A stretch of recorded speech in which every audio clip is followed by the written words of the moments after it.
Hi friends, അസ്സലാമു അലൈക്കും. നല്ല ടേസ്റ്റി ആയിട്ടുള്ള മീൻകറിയുടെ റെസിപ്പിയാണ് ഇന്ന് നിങ്ങളുമായി ഞാൻ ഷെയർ ചെയ്യുന്നത്. അപ്പോൾ വീഡിയോയിലോട്ട് പോകുന്നതിന് മുമ്പ് നമ്മുടെ ചാനൽ 1K സബ്സ്ക്രൈബേഴ്സ് ആയിട്ടുണ്ട്. ഇതുവരെ സപ്പോർട്ട് ചെയ്ത എല്ലാവർക്കും നന്ദി പറയാണ്.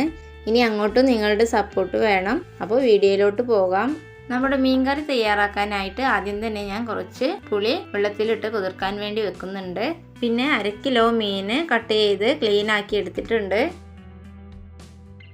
ഇനി നമ്മുടെ മീൻകറിയുടെ രുചി കൂട്ടാനായിട്ടുള്ള ഒരു മസാലക്കൂട്ട് തയ്യാറാക്കാം. അതിനായിട്ട് ഒരു പാനിലേക്ക് ഞാൻ ഒരു 1/2 ടീസ്പൂൺ ഉലുവയും 1/2 ടീസ്പൂൺ വലിയ ജീരകവും ഒന്ന് ചൂടാക്കി എടുക്കാം. ഉലുവ ഒന്ന് ചൂടായതിന് ശേഷം മാത്രം ചേർത്ത് കൊടുക്കുക കേട്ടോ. ജീരകം ജസ്റ്റ് ഒന്ന് ചൂടായാൽ മാത്രം മതി, കരിഞ്ഞു പോവാതെ ശ്രദ്ധിക്കുക.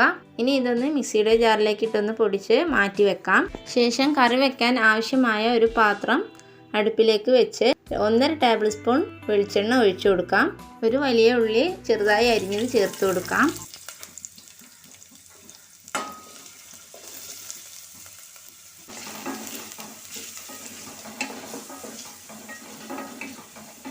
ഉള്ളി ഒന്ന് വാടി വരാൻ വേണ്ടിയിട്ട് ലോ ഫ്ലെയിമിൽ വെച്ചിട്ട് ഇതൊന്ന് അടച്ച് വെച്ച് കൊടുക്കാം കേട്ടോ. ഒരു 2 മിനിറ്റ് നേരത്തേക്ക്. ഉള്ളി നന്നായി വാടിയിട്ടുണ്ട്. ഇനി ഇതിലേക്ക് തക്കാളിയാണ് ചേർക്കേണ്ടത്. 2 പച്ചമുളകും ഒരു വലിയ തക്കാളിയാണ് ഞാൻ കട്ട് ചെയ്തിട്ടുള്ളത്. അത് ഇതിലേക്ക് ചേർത്ത് കൊടുക്കാം. അതോടൊപ്പം ഒരു 4 വെളുത്തുള്ളി കൂടി ചതച്ചെടുത്തിട്ടുണ്ട്, അതുകൂടി ചേർത്ത് കൊടുക്കാം. ചെറിയ ഉള്ളിയാണെങ്കിൽ ഒരു 6-7 ഒക്കെ എടുക്കാം കേട്ടോ. ഇത് നമുക്ക് ഒരുപാട് നേരം വാട്ടേണ്ടതില്ല. തക്കാളി ഒന്നും കൂടുതലായിട്ട് ഒടിഞ്ഞു പോകാത്ത രീതിയിൽ നമുക്ക് വാട്ടിയെടുക്കാം. വെളുത്തുള്ളിയുടെ ആ ഒരു പച്ചമണം മാറുന്നത് വരെ ഒന്ന് അടച്ചു വെച്ചാൽ മതി. ഇനി ഇതിലേക്ക് നമ്മൾ കുതിരാൻ വേണ്ടി വെച്ച പുളി ഒന്ന് നന്നായിട്ടൊന്ന് പിഴിഞ്ഞെടുത്ത് ഒഴിച്ചു കൊടുക്കാം. ഞാൻ 1 കപ്പ് വെള്ളം ചേർത്താണ് പുളി പിഴിഞ്ഞെടുത്തിട്ടുള്ളത്. 250 ml കപ്പാണ് കേട്ടോ.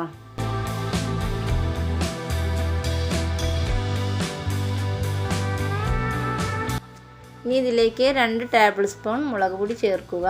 എരിവ് കുറച്ചധികം വേണമെന്നുള്ളവർക്കാണെങ്കിൽ ഒരു 1/2 ടേബിൾ സ്പൂൺ കൂടി മുളക് പൊടി ചേർത്ത് കൊടുക്കാവുന്നതാണ്.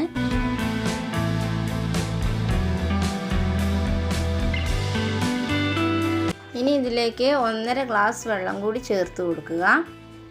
ഇനി ഇതൊന്ന് തിളച്ച് വരുന്നത് വരെ ഒന്ന് വെയിറ്റ് ചെയ്യാം. അതിനുശേഷം നമുക്ക് കറിയിൽ ആവശ്യമായ ഉപ്പ് ചേർത്ത് കൊടുക്കാം. ഞാൻ 1.5 ടീസ്പൂൺ ഉപ്പ് ചേർത്ത് കൊടുക്കുന്നുണ്ട്. ബ്രേക്ക്ഫാസ്റ്റിനൊക്കെ ആകുമ്പോൾ കുറച്ച് ഉപ്പ് കുറച്ചാൽ മതി. ഇനി ഇതിലേക്ക് 2 ടേബിൾ സ്പൂൺ അരച്ചെടുത്ത തേങ്ങ ചേർത്ത് കൊടുക്കാം. ഇനി ഇതൊന്ന് തിളച്ച് വന്നതിന് ശേഷം നമ്മൾ കട്ട് ചെയ്ത് വെച്ച മീൻ ഇതിലേക്ക് ഇട്ട് കൊടുക്കാം.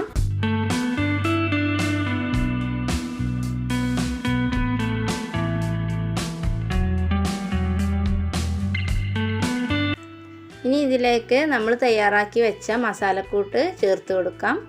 മസാലക്കൂട്ട് എന്ന് പറഞ്ഞാൽ ഉലുവയും ജീരകവും പൊടിച്ചെടുത്തതാണ്. ഇതാണ് ഇതിൻ്റെ മെയിൻ ആയിട്ടുള്ള ഒരു ഇൻഗ്രീഡിയൻസ്.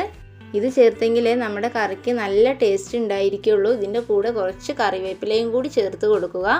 ഇതുകൂടി ചേർത്ത് കഴിഞ്ഞാൽ നമ്മുടെ കറി നല്ലൊരു മണം വരാൻ തുടങ്ങും. അപ്പോൾ എല്ലാവരും ഒന്ന് ട്രൈ ചെയ്ത് നോക്കുക. ഇതുപോലെ തന്നെ ഒന്ന് തയ്യാറാക്കി നോക്കുക. നല്ല രുചിയായിരിക്കും. തീർച്ചയായിട്ടും നിങ്ങൾക്ക് ഇഷ്ടപ്പെടും.